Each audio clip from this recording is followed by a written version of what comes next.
Hello student, स्वागत है आपका हमारे यूट्यूब चैनल सिंपलीफाइड मैथ में। तो बच्चों, आज हम कर रहे हैं क्लास 10th एक्सरसाइज 5.3 का क्वेश्चन नंबर 15। तो क्वेश्चन नंबर 15 थोड़ा सा कभी लंबी स्टेटमेंट है, लेकिन बड़े ध्यान से समझना है आपने। देखो, a contract on construction job specify a penalty for delay of completion beyond a certain date as follows. तो देखो, एक निर्माण कार्य होता है, कंस्ट्रक्शन का काम जो होता है, निर्माण कार्य के एक ठेके में के काम के लिए देरी से काम पूरा करने के लिए एक खास जुर्माना लगाने की, पेनल्टी लगाने की व्यवस्था की गई है। देखो क्या है, 200 रुपये है फॉर फर्स्ट डे डिले के लिए और 250 for second day and 300 for the third day. तो इसी प्रकार पहले दिन के लिए 200 रुपये, दूसरे दिन के लिए 250, तीसरे दिन के लिए 300 रुपये, और इस तरह आगे जो है पेनल्टी चलती जाती है। And the penalty for each succeeding day being ₹50 more than for the proceeding day. तो पिछले दिन से के मुकाबले, पहले दिन के मुकाबले, आने वाले दिन के मुकाबले जो पिछले दिन के जो जुर्माना लगता है एक दिन का देरी करने से, तो वो कितना है, 50 रुपये ज़्यादा होता है। तो देखो, how much money the contractor, वो ठेकेदार को कितना पैसा पे करना पड़ेगा एज पेनल्टी जुर्माने के तौर पर, if he has delayed the work by 30 day. अगर 30 दिन तक कार्य को डिले करता है तो उसे कितने पैसे जमा करवाने होंगे। तो देखो, ये एक 50 रुपीज़ डेली के आगे बढ़ रहे हैं, तो ये एक एपी की स्थिति में है। इसका जो कॉमन डिफरेंस तो फिर बन ही गया। तो देखो बच्चों, हम शुरू कैसे करेंगे, तो लिखेंगे penalty for delay on first day. Penalty for delay, penalty for delay on first day. पहले दिन के डिले के लिए कितनी पेनल्टी है, 200 rupees. Penalty for delay on second day 250 रुपये। Penalty for delay on third day 300 रुपये है। तो इस तरह ना तो सीक्वेंस जो बनता है, देखो हमारा सीक्वेंस एक बन जाएगा। तो देखो, सीक्वेंस नाउ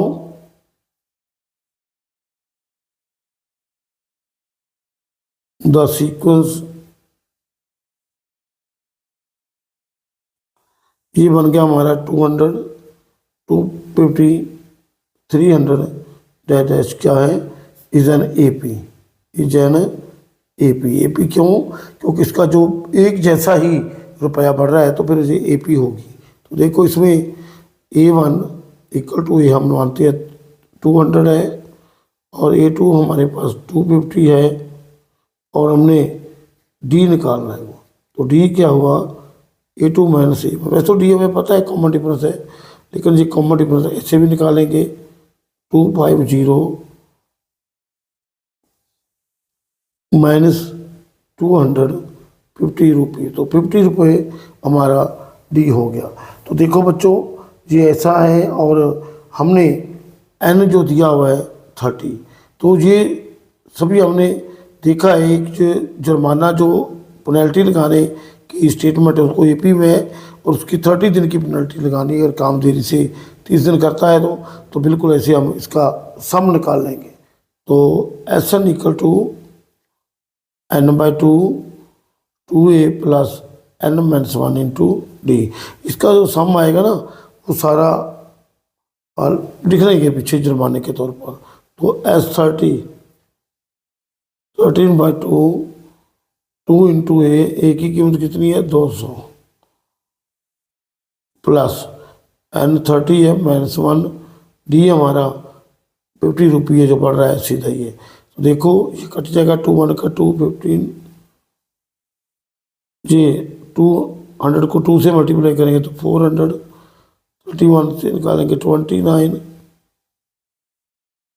इंटू 50। तो इसको हम जब मल्टीप्लाई करेंगे, ये देखो 29 को 5 से मल्टीप्लाई करेंगे तो 5 का 45 कैरी 4 करेंगे 145 और 1450 बन जाएगा। ये देखो 15 इंटू 4000 प्लस 400 1450, तो ये इस तरह से बन जाएगा। देखो 15 इंटू ये 1850 से मल्टीप्लाई हो जाएगा, 1850 से मल्टीप्लाई हो जाएगा। तो देखो जब इसे मल्टीप्लाई करोगे 850 को 15 से, तो ये ऐसे आएगा 25 और 2 कैरी करेगा 42, 4 कैरी करेगा 9। देखो 0581 0577, तो देखो ये टोटल जुर्माना उसे 27,750 लगेगा, और इतना है जी उसे जुर्माना लग जाएगा। तो इसे हम कैसे लिखेंगे? तो देखो द कंट्रैक्टर हैज़ टू पे, द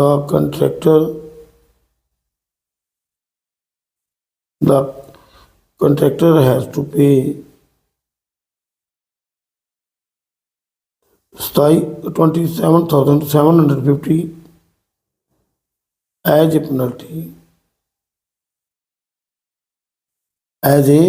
penalty, देखो इतने रुपए 30 दिन में से पेनल्टी के तौर पर देने पड़ेंगे। तो बिल्कुल आसान क्वेश्चन है, थोड़ा सा दोबारा नज़र मारते हैं बच्चों। एक कंट्रैक्ट ऑन कंस्ट्रक्शन जॉब, एक निर्माण कार्य के काम है चल रहा है, तो एक जो ठेकेदार है वो उसको स्पेसिफाई पेनल्टी, एक खास पेनल्टी देने की व्यवस्था की गई है for delay of completion beyond a certain date as follow. तो जैसे नीचे दिया गया उसी तरीके से एक निश्चित मिति के बाद जो जुर्माना लगना है उसका प्रावधान किया गया है। तो देखो 200 रुपये फर्स्ट डे के लिए, 250 रुपये सेकंड डे के लिए और 300 थर्ड डे के लिए। तो देखो penalty for each succeeding day, तो एक आगे बढ़ते दिन के लिए जो पिछला दिन है उससे 50 रुपये अधिक उसे प्रोसीडिंग डे से जो पेनल्टी लगती जाती है। How much money the contractor has to pay for as a penalty if he has delayed the work for by 30 day. अगर 30 दिन की देरी करा तो कितना जुर्माना देना पड़ेगा? देखो penalty for delay on first day 200 है और सेकंड डे 250, थर्ड डे 30। तो एक हमारा सीक्वेंस बन जाता है ऐसे। ये जो सीक्वेंस है AP है, देखो A1 इसमें पता है, A2 पता है, तो D निकाल लेंगे बस। फिर हमने एंड 30 डे का जो है ये निकालना है कि वैल्यू। तो देखो ये फार्मूला लगा देंगे, SN = number 2 2A + N-1 into D। तो वैल्यू भरेंगे, सॉल्व करेंगे तो ये 27,750 रुपीज़ आ जाएगा। एंड द जो कंट्रैक्टर है हैज़ टू पे 27,750 एज पेनल्टी। तो बच्चों अब हम 16 सम को करते हैं। 16 में क्या है?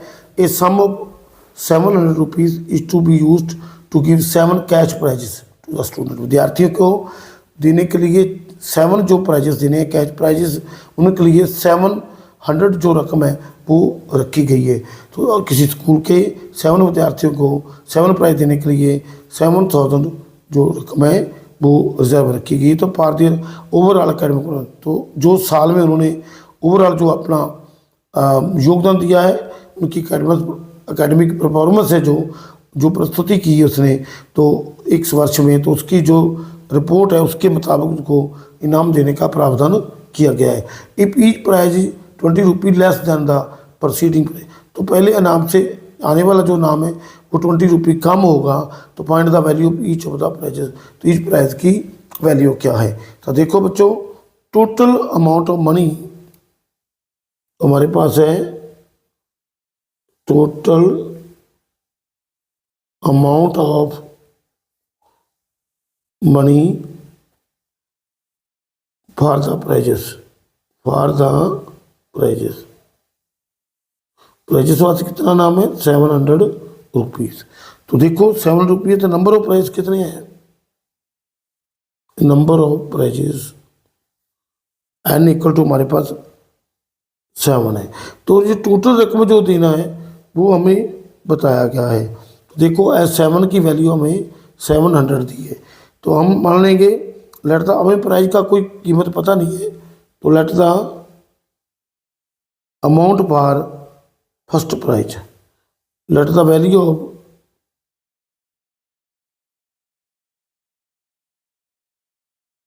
फर्स्ट प्राइज X रुपये, तो वैल्यू ऑफ सेकंड प्राइज जो है, कॉस्ट ऑफ सेकंड प्राइज वो हमारी आ गई 20, कम हो जाएंगे X minus 20।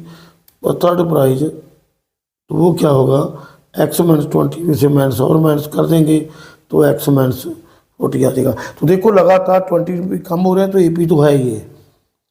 The sequence X, X minus 20 X minus 40 is an AP, is an AP। तो ये AP है, तो इसकी हम फर्स्ट टर्म सेकंड और आगे जो सभी टर्म निकालेंगे, तो इसकी जो सेकंड फर्स्ट टर्म है सब हम पता लगा लेंगे। देखो नंबर ऑफ प्राइजेस हमें पता है 7 है, फर्स्ट प्राइज की वैल्यू हमने निकाल ली है, सेकंड थर्ड की, तो सीक्वेंस जो है हमारा AP बन गया है। तो इसकी जो A1 हमारे पास A जो है उसकी वैल्यू X है, A2 की वैल्यू X माइनस 20 है, तो हमारा कॉमन डिफरेंस D निकालेंगे, A2 माइनस A1 होगा। A2 हमारे पास X माइनस 20 है, और सेकंड को माइनस करेंगे तो X कट जाएगी, तो माइनस 20, क्योंकि रुपये कॉमन डिफरेंस D की वैल्यू माइनस है, क्योंकि रुपये माइनस हो रहे हैं। तो देखो हमारा जो SN दिया इसमें SN equal to n/2 2A plus n minus 1 into D। तो n तो 7 प्राइज है, तो वैल्यू हमें दी है 7 बराबर 7/2। देखो इसको हम क्या पढ़ सकते हैं, इसकी 7000 है, इसको 7000 के रूप में लिख लेते हैं। SN7 की वैल्यू हमें दी है, तो देखो ये निकलेंगे 7/2। एक प्राइज की कीमत फर्स्ट की X है, प्लस 7 माइनस 1 D की वैल्यू माइनस 20 है। देखो ये बना हो गया 7000 7/2 2X 6, तो ये 7 में से 1 निकाला 6 आ जाएगा, और जो 6 है वो माइनस का 20 हो जाएगा। उनको 6 जब माइनस 20 से मल्टीप्लाई होगा तो माइनस 120 ये आ गया। देखो बच्चों बिल्कुल इसको हम इधर रख लेंगे इम्प्लाइज करके, जो इधर जो है ना 2X माइनस 120 इधर रह जाएगा, और 700 तो दूसरी तरफ जाएगा, लेकिन 7/2 भी मल्टीप्लाई कर देंगे साथ में। देखो बिल्कुल आसान है, ये एक तरफा रह जाएगा ये हमारी रकम स्टेटमेंट, और 7/2 इधर जाएगा 700 से उल्ट कर मल्टीप्लाई होगा। तो देखो 7 1 का 7, ये आ गया 2000। तो 2X की वैल्यू हमारी 2000 तो है ही है, प्लस 120 320 हो जाएगा, तो वैल्यू 320/2 तो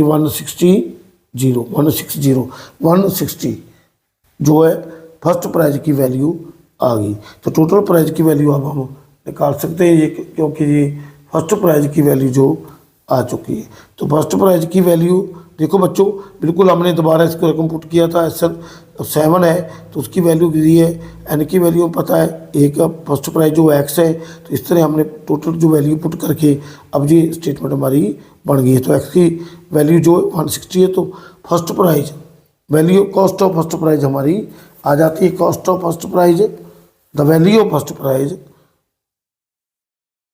the value of first prize P1 मान लेते हैं, वो 160 रुपये है। तो देखो तो वैल्यू ऑफ सेकंड प्राइज क्या होगी, 160 माइनस 20 हो जाएगा, तो 140। इस तरह पर थर्ड प्राइज तो 144 में से 20 माइनस हो जाएंगे, तो देखेंगे ये भी बन जाएगा 120। रुपीज़। देखो ये कम हो रहा है, तो कॉस्ट प्राइस पर फोर्थ प्राइज क्या है 122 से 20 फिर माइनस करेंगे तो ये 100 रह जाएगा। तो कॉस्ट पर वैल्यू ऑफ फिफ्थ प्राइज, जो फिफ्थ प्राइज की वैल्यू है वो क्या है 100 से 20 माइनस होंगे तो 80 रुपीज़ हो जाएगा। तो अब सिक्स प्राइज जो है हमारा, सिक्स प्राइज की वैल्यू जो है 80 में से और 20 निकाल देंगे 60 आ जाएगी। तो सेवन्थ प्राइज की वैल्यू 60 में से 20 निकालेंगे तो आ जाएगा 40 रुपीज़। तो देखो ये हमारे 7 प्राइज आ गए हैं। फर्स्ट प्राइज है 160 का, 7 140 का, 120 का, 100 का, 8 का, 60 का, 40 का। तो ये हमारा आंसर आ गया। इस तरह से 7 प्राइज स्टूडेंट को मिल जाएंगे। फर्स्ट प्राइज 160 का होगा और लास्ट प्राइज सेवन्थ प्राइज 40 का होगा। तो बच्चों ये था हमारा क्वेश्चन नंबर 16। तो अब हम करेंगे क्वेश्चन नंबर 17। तो देखो ये भी थोड़ा सा ऐसा लेंथी सम नज़र आ रहा है हमें, तो ये बिल्कुल आसान है सम, तो कोई दिक्कत नहीं है यहाँ, तो बिल्कुल आसान सम है। इन स्कूल, एक स्कूल में student thought of planting tree in and around the school to reduce air pollution. हवा का प्रदूषण कम करने के लिए एक स्कूल में विद्यार्थियों ने स्कूल के अंदर और स्कूल के बाहर पौधे लगाने का प्रावधान किया है। तो बिल्कुल आसान नज़र आ रहा है। देखो that each section of each class, इसका जो सिस्टम जो क्या है वृक्ष लगाने का, each of section of each class के हरेक क्लास का जो हरेक सेक्शन है वो प्लांट करेगा will be the same as the class, जो क्लास का नंबर है उतने ही पौधे लगाएगा in which they are studying, जो क्लास में पढ़ रहे हैं। Example a section of class 1 will plant 1 tree, section of class 1 जो है वो 1 प्लांट लगाएगा, सेकंड का 2 प्लांट्स लगाएगा और थर्ड का 3 प्लांट लगाएगा और ऐसे चलता जाएगा। टोटल 12th क्लास तक प्लांट लगाने हैं। तो टोटल एक क्लास के 3 सेक्शन ऑफ ईच क्लास, तो there are 3 section of each class, each class के 3 सेक्शन हैं। तो how many trees will be planted by the student, तो कुल कितने वृक्ष लगाए जाएंगे स्टूडेंट के द्वारा। तो देखो बिल्कुल बहुत बढ़िया क्वेश्चन है। तो देखो दोबारा हम देखते हैं इसको। In school student thought of planting tree in and around the school to reduce air pollution, हवा का प्रदूषण कम करने के लिए विद्यार्थियों ने एक प्रोग्राम बनाया है, एक योजना बनाई है स्कूल के अंदर और बाहर वृक्ष लगाने की। इट वाज से फैसला किया गया that the number of trees होंगे that each section of each class will plant, वो जो एक सेक्शन क्लास का कितने लगाएगा will be the same as the class, जो क्लास है का नंबर है वही उतने ही पौधे लगाएगा in which they are studying, जो क्लास में पढ़ रहे हैं।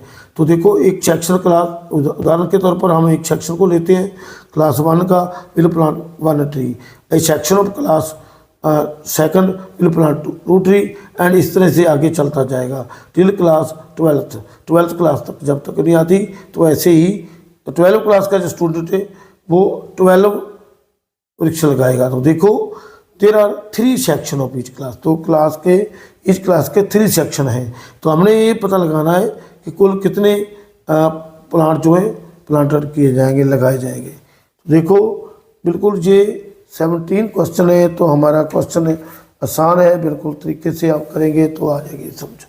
तो number of classes, total number of classes, total number of classes n equal to 12। तो देखो each class has 3 section, since each class has 3 section, तो क्लास के 3 सेक्शंस हैं। तो देखो number of plants planted by class 1 और number of plants number of plants planted by class 1। Class 1 के जो उन्होंने वृक्ष लगाए, 3 सेक्शन है, एक वृक्ष लगाना है तो एक 3 का 3 हो जाएगा। तो number of plants planted by class second तो 2 वृक्ष लगाने पड़ेंगे और सेक्शन 3 है तो टोटल 6 हो जाएंगे। इस तरह से number of plants planted by class third, तो ये थर्ड क्लास है, 3 होंगे, 3 सेक्शन है तो 9 लग जाएंगे। देखो आगे देखते हैं हम, इस तरह से करते जाएंगे। तो number of plants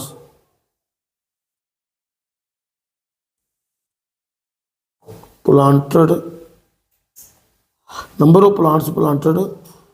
by 12th class, 12 को लगाने, लेकिन 3 सेक्शन है तो 36 आ जाएगा। नाउ द सीक्वेंस, जो पौधों का गाने का सीक्वेंस है वो हमें इस तरह से बन जाएगा।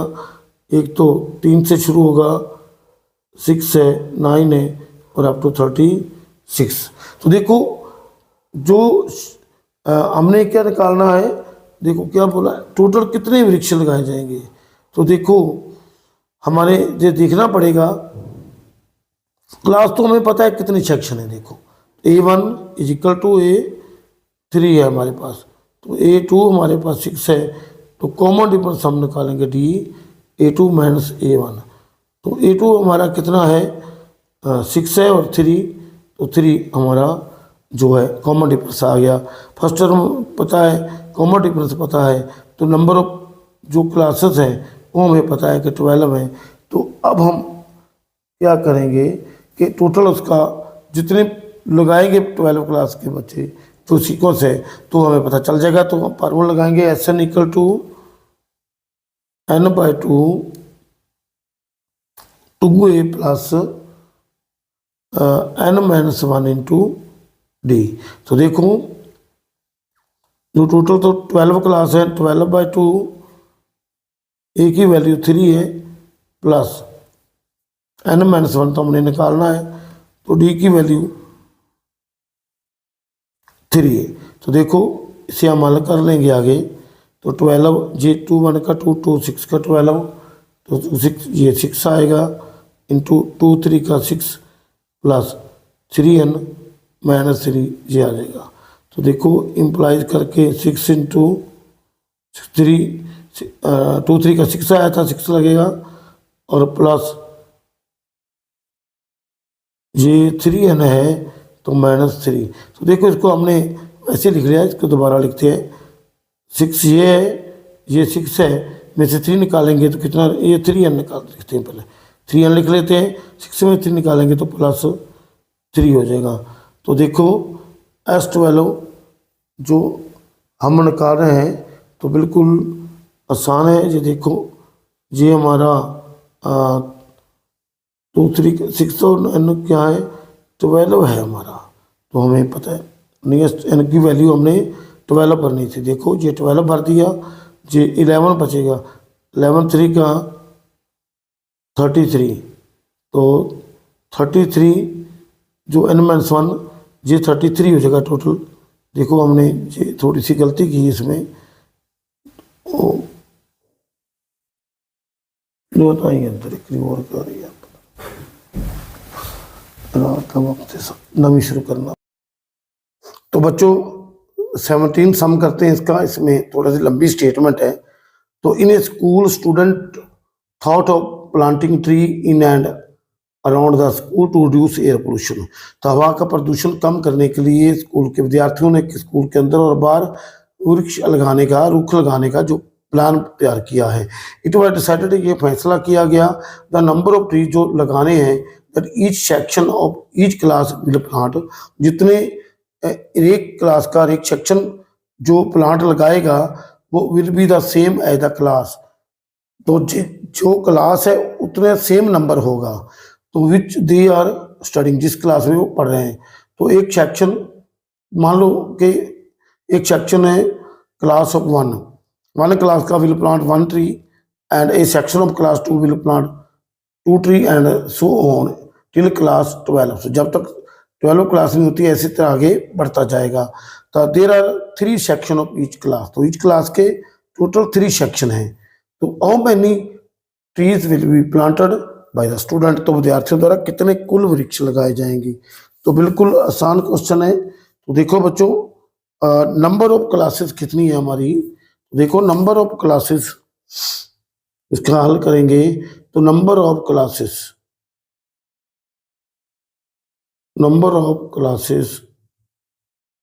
Equal to 12। तो नंबर ऑफ क्लासेस हमारी 12 है। तो each class since each class has 3 section, तो 3 सेक्शन है ईच क्लास के। तो देखो number of plants planted by class 1, तो number of plants planted by class 1 वो एक 3 सेक्शन है, एक क्लास 1 के एक वृक्ष लगाएगा तो 1 × 3 हो जाएगा 3।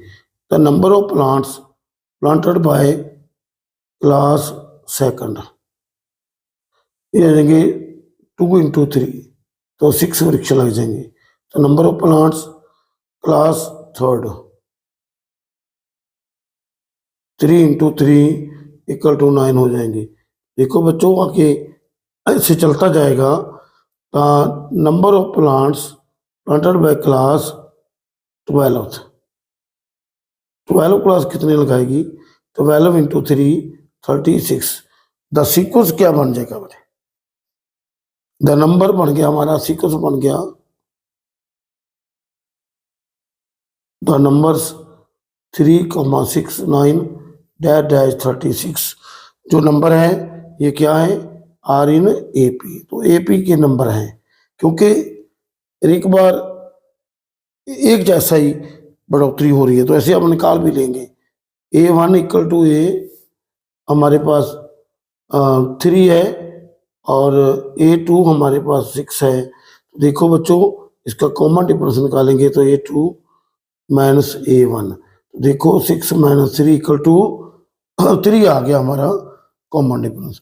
तो बच्चों अब हमने क्या करना है, तो इसकी जो टोटल नंबर ऑफ क्लासेस हमने निकालनी थी वो नंबर ऑफ क्लास दिया है हमें।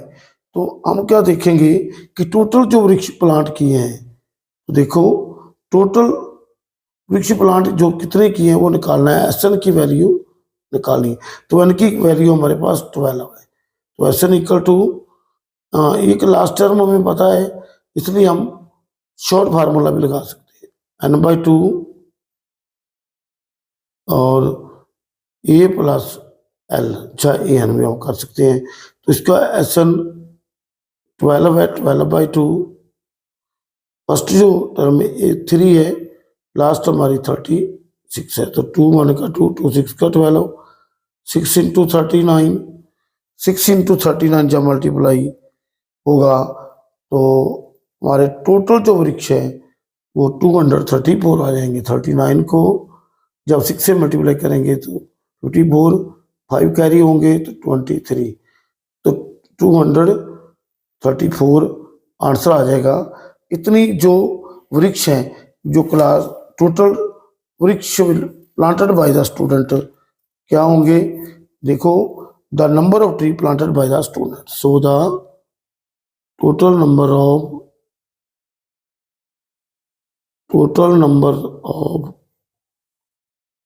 trees planted by the students, ये आ गया 234 234 आंसर हमारा आ गया है। तो बच्चों ये क्वेश्चन तो आसान था, लेकिन थोड़ा सा इसकी जो हमारी इसकी जो स्टेटमेंट थी वो थोड़ी सी दिक्कत वाली थी, लेकिन क्वेश्चन आसान है। तो बच्चों आगे हम करते हैं क्वेश्चन नंबर 18। तो देखो क्वेश्चन नंबर 18 में क्या है, इसमें देखने वाली बात है, थोड़ी स्टेटमेंट है, इसकी फिगर बनाई हमने। तो आगे क्वेश्चन हम ऐसा करेंगे, अगले की स्टेटमेंट जो होगी ना एनसीईआरटी मैथ के ऊपर से ले लेंगे। देखो जो स्टेटमेंट पड़ी है इसकी फिगर बनाना और ये बहुत मुश्किल सा हो जाता है। तो इस तरह से हमने ये तो लिख लिया, एक स्पाइरल इज मेड। स्पाइरल क्या होता है? कुंडलदार बनाया जाता है, जैसे तार को हम ऐसे गोल गोल करके बनाते हैं, तो ऐसे कुंडलदार अवस्था में से बदल दिया गया है। तो देखो एक कुंडलदार अवस्था बनाई गई, spiral is made of successive semi circle. तो उसके जो सेमी सर्कल बनाकर एक कुंडलदार जो है उसको बनाया गया है। तो देखो with centres alternately at A and B. तो उसके ए और बी, जो एक ए से चलता है तो फिर बी से चलता है अल्टरनेटली। ए से एक बनाया गया तो दूसरा बी से, इस तरह से सक्सेसफुली आगे बढ़ता जाता है। With centre at A, starting with centre A से हम स्टार्ट करेंगे और आगे फिर बी से करेंगे, फिर ए से और फिर बी। इस तरह से कुंडल हम बनाते जाते हैं। ऑफ रेडियाई 0.5 cm, सेकंड जो बनता है 1.0 का, जो आगे बनेगा वो 1.5 का और फिर 2.0, इस तरह से एज जो picture shown in the figure. तो फिगर जो है हमें इसका नंबर डाल लेंगे, 5.4 है। तो जो एनसीईआरटी मैथ में इसका नंबर दिया है, तो 5.4 फिगर ये हमने बना दी। इससे इस तरह से एक विस्तृत आगे बनते जाते हैं कुंडल। What is the total length of such A sphere made up of 13 consecutive semi circle. लगातार जो 13 जो सेमी सर्कल बनेंगे उनका कितनी लेंथ उसमें आ जाएगी, स्पाइरल की कितनी लेंथ होगी, टोटल लेंथ ऑफ स्पाइरल जो है स्पाइरल की वो कितनी लेंथ होनी चाहिए। तो ये हमारा बिल्कुल आसान क्वेश्चन है। तो लेंथ ऑफ ए, देखो बिल्कुल आसान क्वेश्चन है, length of a semi circumference. तो देखो इसका हम क्या करेंगे, length of a semi circumference, क्योंकि एक सेमी सर्कमफेरेंस ही बन रहा है, सेमी सर्कमफेरेंस। तो लेंथ सेमी सर्कमफेरेंस क्या होगी, क्या होगी, पाई आर होगी। आर की है, where R is the radius of semi circle, radius of जो सेमी सर्कल बन रहा है। तो उसका length of a circumference of semi circle, तो हम लिख सकते हैं length of semi circumference. Semi circumference की क्या लेंथ है, पाई आर होती है, where R is the radius of the semi circle. Length of semi circle का जो होगी सेमी सर्कमफेरेंस होगी, उसकी जो टोटल सर्कमफेरेंस है सेमी सर्कल का, length of a semi circumference pi R होगी। तो इसका हम आर जो हमने मान लिया है वो रेडियस है इस सेमी सर्कमफेरेंस, सेमी सर्कल बन रहे हैं उनका जो ए रेडियस है। तो देखो लेंथ ऑफ स्पाइरल जो बन रही है इनमें से उसकी लेंथ क्या होगी, length of A spiral, length of A spiral made up of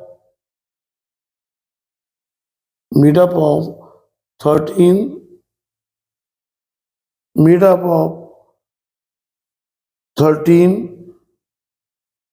consecutive semicircle, 13 consecutive semicircle।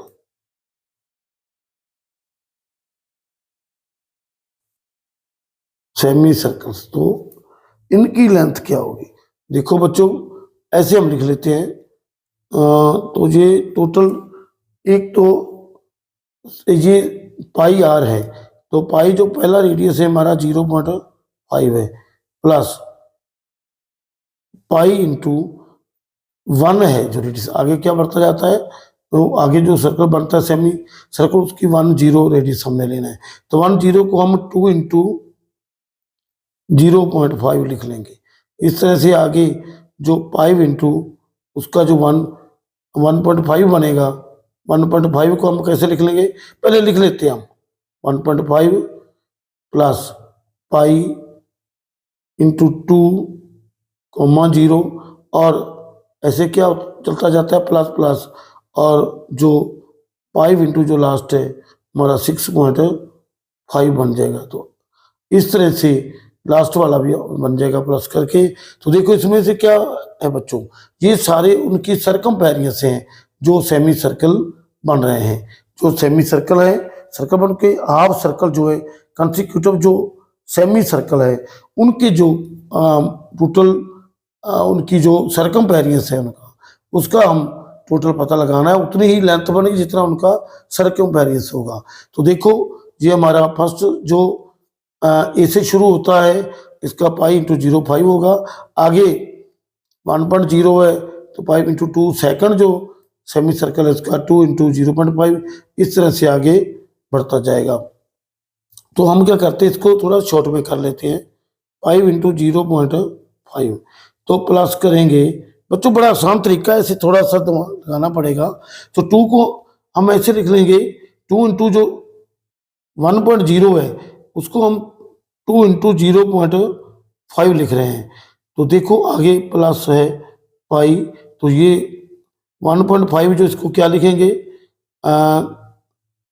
Into 3 into 0.5। तो देखो इसे हम बना लेंगे, क्योंकि 0.5 को 3 से मल्टीप्लाई करेंगे तो 1.5 आ जाएगा। तो इस तरह से हम लिख लेंगे पाई इंटू जी बनेगा 4 इंटू 0.5 प्लस आगे बढ़ता जाएगा, और प्लस पाई इंटू ये बनेगा क्या 13 इंटू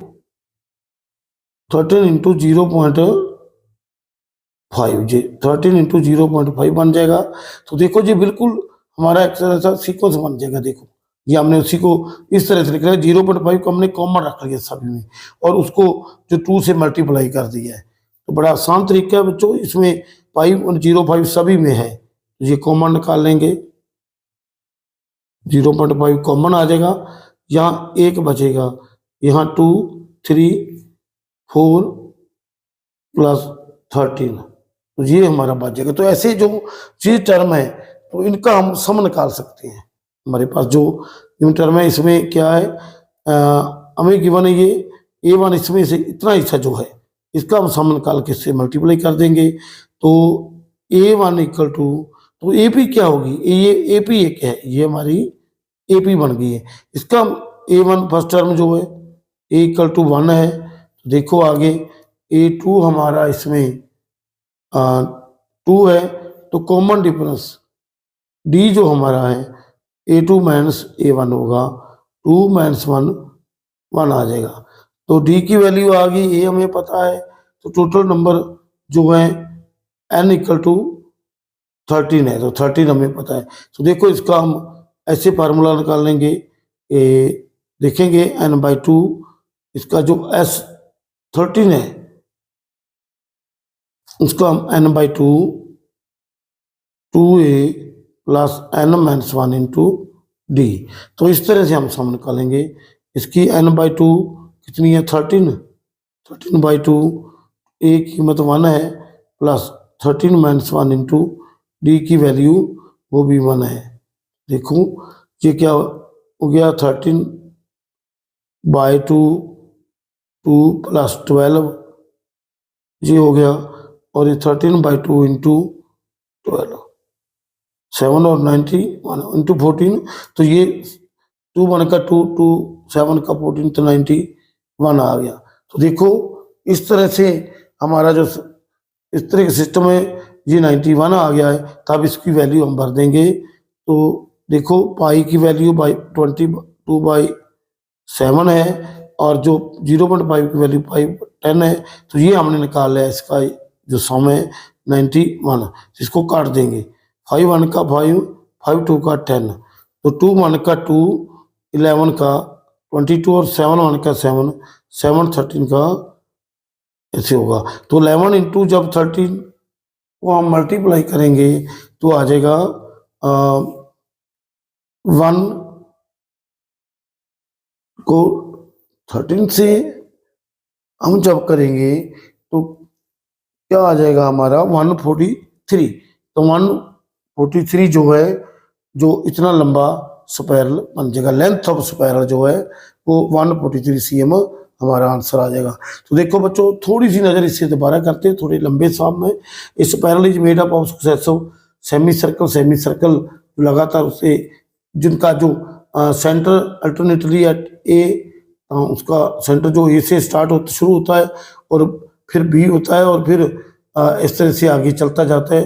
तो उनकी जो रेडियाई है वो 0.5 और फिर 1.0, ऐसे रेडियाई उनका बढ़ता जाता है, 1.5 और 2.0 होता है। तो देखो ये पिक्चर में दिखाया गया, ऐसे सेमी सर्कल हो गया, फिर आगे का सेमी सर्कल हो गया, फिर इधर बनता जाएगा। ये फर्स्ट, ये बी से चला इधर और ए से चला इधर, तो फिर इधर बी से, तो ये इस तरह से टोटल 13 है। तो उनकी जो स्पाइरल बनती है उससे इस तरह से, what is the total length of such A spiral made up of 13 consecutive semi circle. तो जो लगातार 13 सेमी सर्कल है उनकी जो लेंथ बनती है स्पाइरल की वो हमने निकालनी थी। The length of semi circumference pi R होती है, R is the radii of the semi circle है। तो length of spiral made up of 13 consecutive semi circle, तो ये पाई इंटू 0.5 सर्कल का जो ये सर्कमपेरियंस हम निकाल लेंगे, फिर सेकंड का सर्कमपेरियंस, थर्ड का, फोर्थ को, अप टू लास्ट वाले का 13 का, इस तरह से चलेगा। तो देखो इसको हम 2 से मल्टीप्लाई कर लेंगे, एक सिंपल जो हमारे रेडियस इसका जो कॉमन निकालना है, इस तरह से लिखने में फर्क है बच्चों, कोई दिक्कत नहीं इसमें। 0.1 को जो हम लिखेंगे ना 1.0 को, तो 2 इंटू 0.5 लिख लेंगे, 1 हो जाएगा हमारा। तो इस तरह से हम उसे तोड़कर पहले लिख लेंगे ताकि हमारा जो साझा कॉमन आ जाए। इस तरह से ये कॉमन आ गया, 1 2 3 अप टू 13, ये सिंपल रकम रहेगी। इस एपी का हम सम निकाल लेंगे, इससे मल्टीप्लाई कर देंगे, तो बस टोटल लेंथ ऑफ स्पाइरल जो है आ गई है। देखो ये 18th सम था, तो आगे हम करते हैं 19th सम। तो देखो बच्चों, जो 19th सम हमने करना है उसकी स्टेटमेंट काफ़ी लंबी है और वो हम एक देख रहे हैं कि हमारा एक जो एनसीईआरटी की मैथ है उसमें से हम करेंगे। तो देखो बच्चों, ये एनसीईआरटी पर आप देख रहे हैं ये स्टेटमेंट है। तो देखो इसको हम पहले पढ़ लेते हैं और फिर हम उसे सम करना शुरू करेंगे। देखो बिल्कुल स्टेटमेंट आसान है, तो आपको समझ आ रही होगी, बिल्कुल इजी है। देखो 200 logs are stacked in the following manner. तो जो निम्न तरीका दिखाया गया इस तरह से, जो उनको स्टॉक किया गया है लॉग्स को, वो एक दूसरे के ऊपर जो जोड़ दी गई हैं उनको टिकाया गया है। 20 logs in the bottom row, तो सबसे जो बॉटम रो है उसमें 20 लॉग्स है, गिन भी रहे तो 20 है। आगे ऊपर ऊपर जैसे हम जाते एक एक कम होता जाता है। देखो ये 19 है, 18 है, तो इस तरह से आगे कम होते जाते हैं। and 18 in the row and it so on। तो आगे इस तरह से हम एक एक काम करते चले जाते हैं। तो देखो in how many rows are the 200 logs जो है वो जहाँ स्टैकर होंगे, and how many logs are in the top row, तो सबसे ऊपर रो आएगी उसमें कितने जो है लॉग्स आएंगे। तो देखो हमने जो इस क्वेश्चन रकम को हमने पढ़ लिया है कि 200 logs are stacked in the following manners, जो नीचे दिया गया है इस मैनर से टिकाएगा। 20 logs in the bottom row में है, आगे 19 फिर 18 इस तरह बढ़ जाती है। तो in how many rows are the 200 logs placed, कितने रखे जाएंगे, 200 लॉग्स कितनी रोज में आएंगे, and how many logs are in the top row, जो टॉप रो होगी उसमें कितने जो आएंगे। तो देखो बच्चों, ये स्टेटमेंट हमने देख लिया, आप देख रहे हैं। तो इस तरह से इसको हम थोड़ा सा इधर कर देंगे और ये जो सम है इसको हम अब निकाल लेंगे। ये स्टेटमेंट हम पढ़ते चले जाएंगे। तो ये देखो बच्चों, बिल्कुल 19 सम है, तो स्टेटमेंट लिखना बहुत लंबी है ये स्टेटमेंट, तो आपने वहां से देख रही है। तो क्वेश्चन नंबर जो हमारा 19 है, तो 19 क्वेश्चन नंबर बिल्कुल आसान है, उसको हम जब हम करेंगे तो बिल्कुल आपको आसान समझाएगी। इसके बाद भी एक क्वेश्चन है, तो वो थोड़ा सा बड़ा क्वेश्चन है। तो देखो 19 क्वेश्चन हमने जो लिखा है, तो देखो बच्चों, टोटल नंबर ऑफ लॉग्स कितनी है स्टैकर्ड इन द ईच रो। तो टोटल नंबर जो होंगी logs, clearly log stacked in each row, log stacked stacked in each row form a sequence. तो ऐसा एक सीक्वेंस बनाते हैं, 20 होते हैं, 19 है, 18 है, और इस तरह से आगे कम होते जाते हैं। देखो हमने इसको क्वेश्चन को बिल्कुल आसान तरीके से करना है।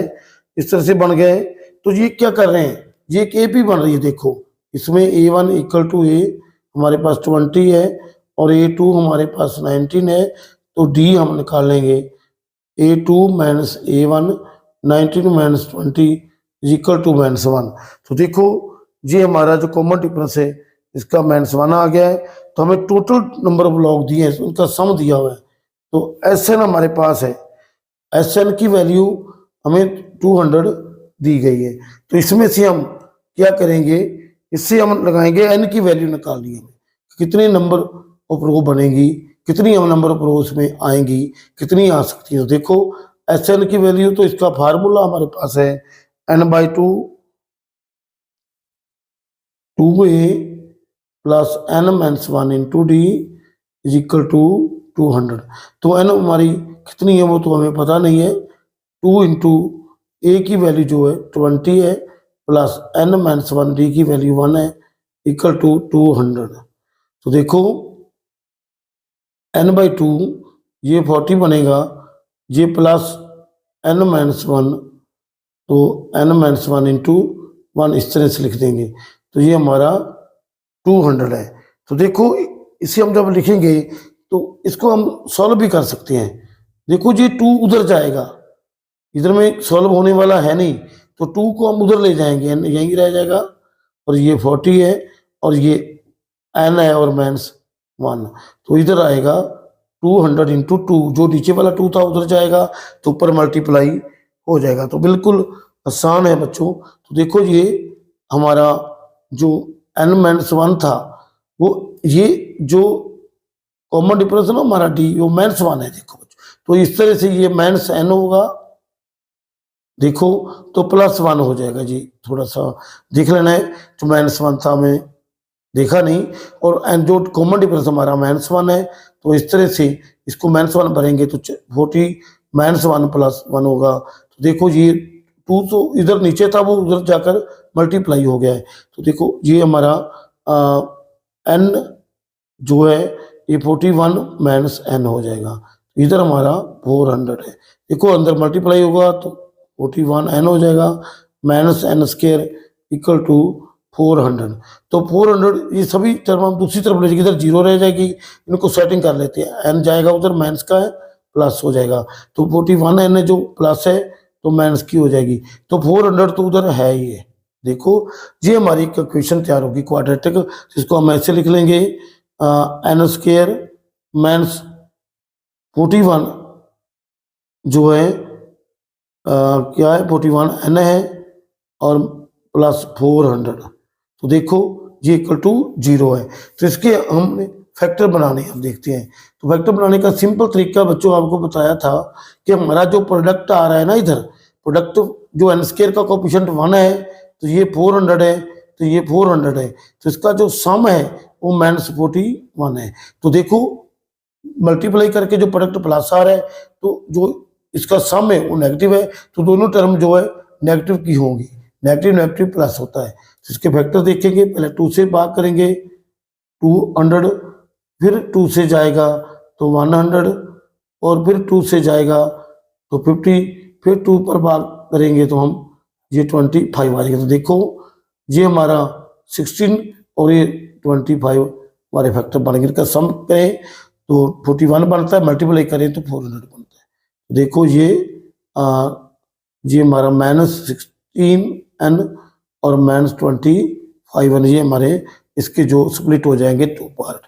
तो देखो n square -16n -25n plus 400 equal to 0।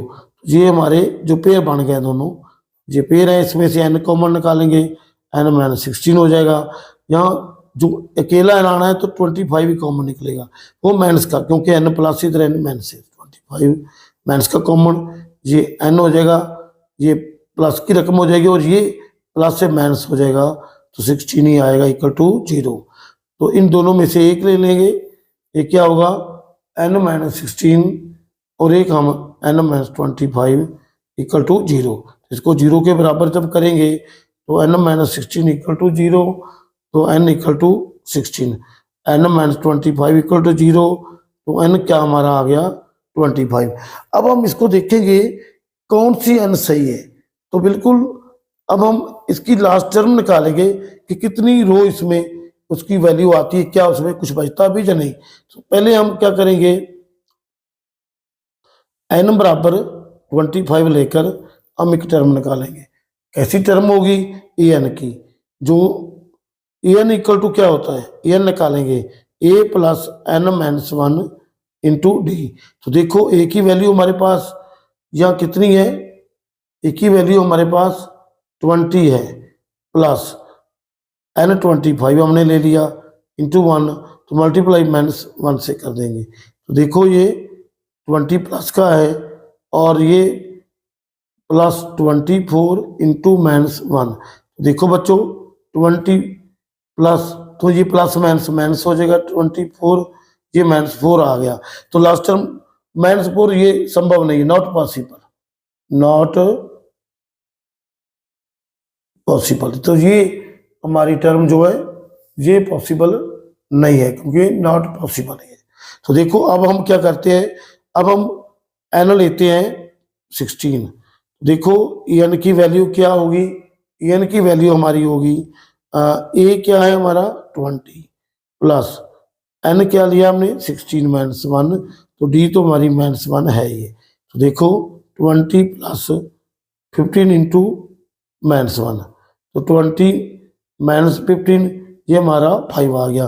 तो ये संभव, इसका मतलब ये n5 किससे आया है, तो इसकी जो लास्ट आएगा 5 आ गया, तो 16 रो पर आया है। तो देखो बच्चों ये सवाल हमारा सॉल्व आ रहा है। तो कॉमन डिफरेंस जो है इसका क्या आ रहा है, तो देखो बच्चों नंबर ऑफ लॉग्स इन 16 रो कितने आ गए, ये हमारे आ गए 5। तो number of logs in 16th रो, देखो नंबर ऑफ लॉग्स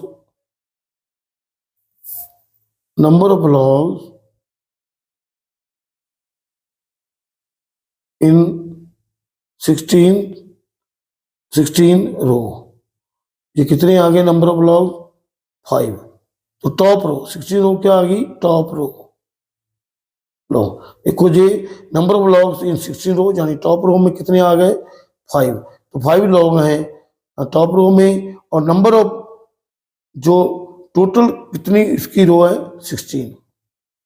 तो ये बच्चों हमने क्वेश्चन करना था। और अब हम एक इसका जो 20th सम है, 20th सम को हम इस पर करेंगे। तो बच्चों ये भी, इसकी भी हम स्टेटमेंट उस एनसीईआरटी मैथ से कलेक्शन करेंगे, देखेंगे वो कैसे आ रहा है।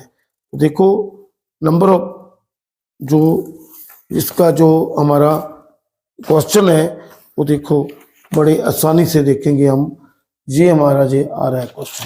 इसकी स्टेटमेंट को पढ़ते हैं, फिर इसको हम हल करेंगे। तो देखो जो ऊपरली स्टेटमेंट तो ऐसे ही पढ़ रहे थे, तो ये थोड़ी स्टेटमेंट एनसीईआरटी से ये फिगर भी आपको समझाएंगे और समझ भी आ जाएगी। तो देखिए बिल्कुल आसान है ये, इस तरह से हम लिखेंगे तो ये देखो बिल्कुल आसान नजर आ रहा है। तो ये अब देखेंगे बिल्कुल आसान स्टेटमेंट भी आपको नजर आएगी। तो देखो इनमें potato race a bucket is placed at the starting point. एक बकेट एक स्टार्टिंग पॉइंट से बकेट रख दी गई, एक बाल्टी है which is 5 metre from the first potato. 5 metre दूर है फर्स्ट पोटाटो से जहाँ जो रखा हुआ है। तो and the other potatoes are placed 3 in apart in a straight line. 3 metre apart in a straight line. आगे 3 मीटर की दूरी पर एक जो पोटाटो है वो 5 मीटर पर है, उसके आगे के जो पोटाटो हैं वो 3 मीटर की दूरी पर रखे हुए हैं लगातार। तो there are 10 potato in the line. तो 10 पोटाटो को लाइन में रखा गया जैसे पिक्चर में दिखाया गया है। तो एक कंपटीटर है जो से स्टार्ट्स फ्रॉम द बकेट, बाल्टी से स्टार्ट करता है, and picks up the nearest potato. तो एक जो नज़दीकी पोटाटो है उसको उठाता है, रन बैक विद इट, फिर उसके बाद वापस जाता है, put it into the bucket, bucket में डालता है, and run back to pick up the next potato. फिर जो नेक्स्ट पोटाटो उसको उठाने के लिए आगे चला जाता है। इस तरह से ये प्रक्रिया चलती जाती जब तक सभी जो पोटाटो हैं उस बाल्टी में नहीं डाल जाते। तो देखो what is the distance the competitor has to run. उसे टोटल कितनी डिस्टेंस तय करनी पड़ेगी सभी जो पोटाटो है उसको बाल्टी में बकेट में डालने के लिए। तो ये स्टेटमेंट है, थोड़ा सा लंबा क्वेश्चन है लेकिन एक कई बार ऐसे सम आ भी जाते हैं। तो इतनी इम्पोर्टेंट तो है ही सभी, क्योंकि ये एक खास स्टेटमेंट समय थोड़ा सा लेंथी जरूर है, लेकिन हमने देख लिया है कि 10 आलू जो है पोटाटो हैं जो एक लाइन में डाले हुए, एक बकेट है, बकेट से फर्स्ट जो पोटाटो उसकी डिस्टेंस 5 मीटर हो, जो आगे जो पोटाटो आते हैं 9 वो 3 मीटर की दूरी पर हैं। तो एक कंपटीटर है वो उसे आलू उठाता है, जो बकेट के साथ खड़ा है दौड़कर जाता है, आलू को उठाकर उस पोटाटो को बकेट में डालता है। इस तरह से आगे ये प्रक्रिया चलती रहती है। तो हमने ये बताना है कि उस कंपटीटर को कितनी डिस्टेंस जरी है दौड़नी पड़ेगी, तय करनी पड़ेगी सभी आलू जो पोटाटो हैं बकेट में डालने के लिए। तो बच्चों आगे हम इसे रखते हैं और क्वेश्चन नंबर 19 करते हैं। तो देखो क्वेश्चन नंबर 19 हम इसे इसी पेज पर करते हैं, तो बड़े आसान से, क्योंकि हमने स्टेटमेंट को अब तो देख लिया है। देखो स्टेटमेंट हमने देख लिया है और अब हम जो इसकी क्वेश्चन का 19 है और उसको हम यहाँ पे सॉल्व करते हैं। तो देखो ये 20 सम को हम सॉल्व करेंगे। तो 20 के सम क्या है, the distance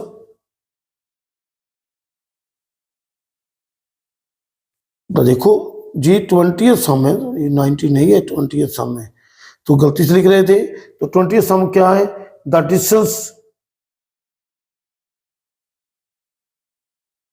distance covered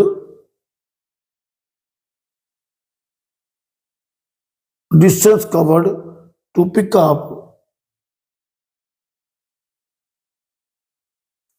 up the first potato.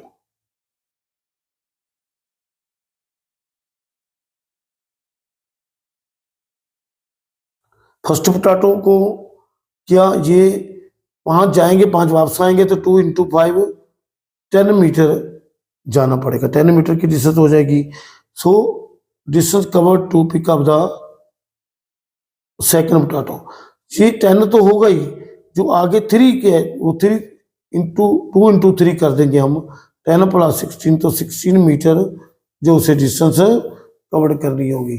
तो 16 मीटर जो है उसे डिस्टेंस कवर करनी होगी सेकंड पोटैटो को उठाने के लिए। तो इसी तरह distance cover to pick up the third potato, तो इस तरह थर्ड पोटैटो को ये 16 आएगा, 16 हो गया। अब तो आगे वाला जो उठाएंगे तो 2 × 3 फिर आगे दौड़ना पड़ेगा, 16 × 6 = 22। तो इस तरह से हमने जो फोर्थ है वो पोटैटो उठाने के लिए कितनी दूरी होगी, ये 22, तो चलना ही पड़ेगा। जो पीछे अगर आए हैं तो 3 मीटर अपार्ट है यहाँ से, तो 2 × 3 इसमें प्लस हो जाएगा, 22 + 6 28। तो इस तरह से ये एक सीक्वेंस बन गया। द सीक्वेंस बिकम्स, क्या है, बिकम्स एन एपी, क्या एक एपी में है, वो क्या सीक्वेंस है, 10 है और 16 है, 22 है, 28 है, तो इस तरह से आगे चलता जाता है। तो देखो बच्चों, इससे हम इसकी A1 हमारे पास जो A है वो 10 है, A2 हमारा 16 है, तो हम क्या निकालेंगे, D equal to A2 minus A1। तो A2 हमारा कितना है, 16 है, A1 10 है, तो 6 आ जाएगा हमारा। तो ये 6 मीटर 6 आ गया हमारा कॉमन डिफरेंस। देखो कॉमन डिफरेंस हमारा 6 आ गया, तो टोटल एन जो है हमारी 10 है, एन हमारी 10 है, तो हमने टोटल डिस्टेंस कवर्ड निकालनी है। तो देखो टोटल डिस्टेंस कवर्ड